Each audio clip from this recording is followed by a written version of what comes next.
Lacson, tila hindi natuwa sa sorpresa ni Marcoleta.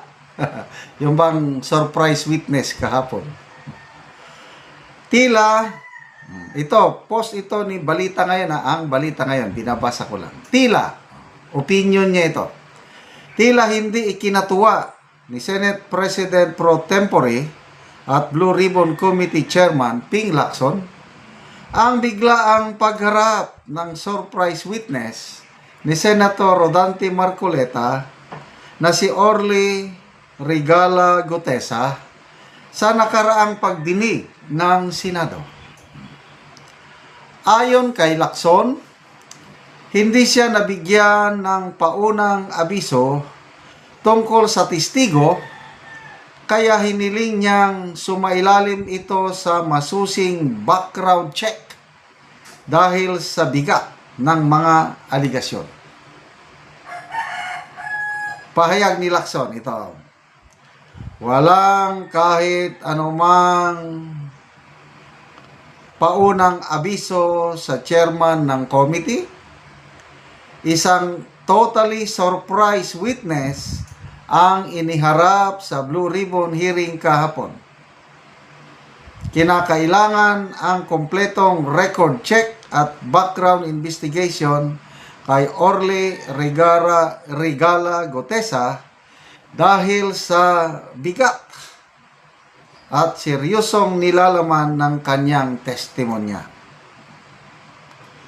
Si Gutesa ay nagpakilalang dating Marine at ex-security aide ni Representative Saldico at inilahad na ilang beses siyang naghatid ng maletang puno ng pera na tinatawag umanong basura sa mga bahay ni Nako at dating Speaker Martin Romualdez. Mabilis namang itinanggi ni Romualdez ang aligasyon. Okay. Napakinggan natin, napakinggan ko, i-summarize ko na lang. Talagang surprise witness. Ang abiso,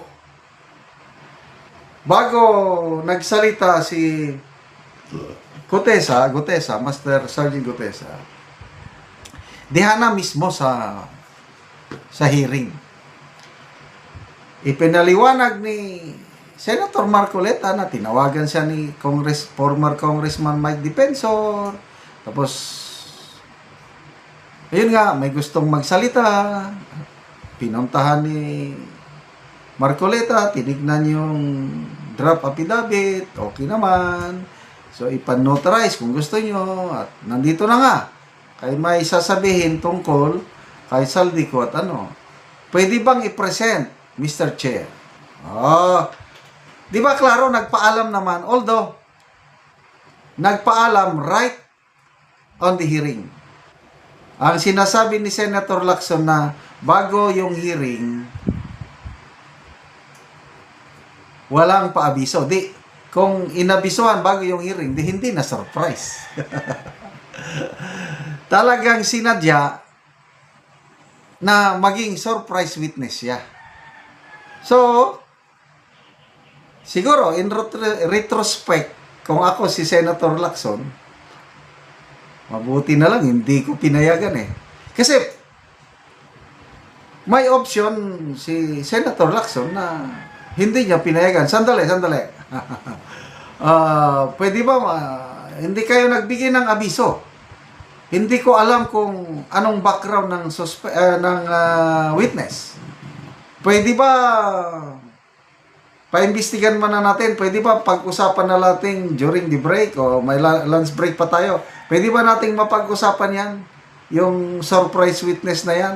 Di ba? Pwede niyang iganon Kasi nagpapaalam naman ng maayos si Senator Marcoleta. At pinagbigyan naman. So, talagang nasorpresa. Dahil sa bigat ng akusasyon, ito, okay lang ako nito. Baka ang tingin ng iba, bakit pa imbestigahan? Kahit ako rin, in fairness kay Senator Lacson, kung ako ang nasa kalagayan niya, mas gusto kong kilalanin kung sino ba talaga itong tao na ito. Kaya okay lang yung background investigation. Okay lang yun. Actually, nasimulan na nga kahapon eh. Yung mga pagtatanong na lalo na si Senator Low Bender Erwin Tulfo, nagtanong na siya. Sabi niya na, based dito sa records mo na pinadala ng Malacanang, hindi lang coke. Bakit? Sandali Okay. Nag-background check na kaagad ang Malacanang eh. Malacanang, nagpadala ng initial information tungkol kay Master Sergeant Gutesa na itong si Senator Lobender ang ginamit nila na, andali, are you telling the truth? Bakit coke lang ang sinabi mong pinagtrabahuan mo bago itong kay Saldico? Dito sa record mo, pinadala ng Malacanang, ang dami mong pinagtrabahuan.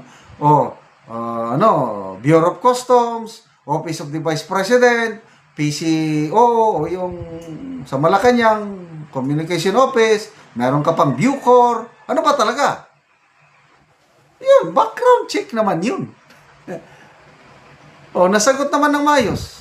Your Honor, totoo yan. Nung active service pa ako. Yan ang aking mga duty assignments.